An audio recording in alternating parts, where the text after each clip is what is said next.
cartaz individual de Adolfo Lerner.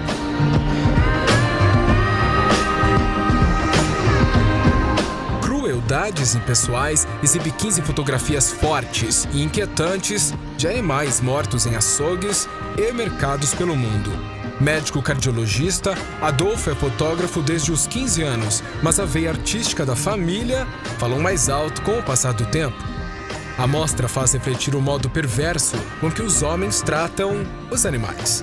Em cartaz na Galeria Faz, até 11 de outubro, com entrada gratuita. Nos cinemas, vale conferir Lovelace, com Amanda Seyfried. O longa é uma cinebiografia da atriz pornô que ficou famosa na década de 70 com o filme Garganta Profunda.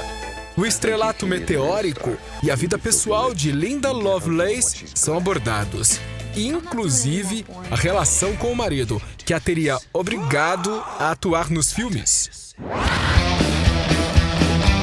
Peter Hook faz show em São Paulo. Ex-integrante do Joy Division e do New Order, o baixista se apresenta no palco do Cine Joia.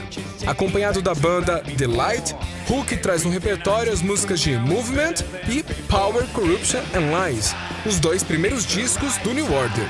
É dia 4 de outubro, com ingressos entre R$120 e R$160.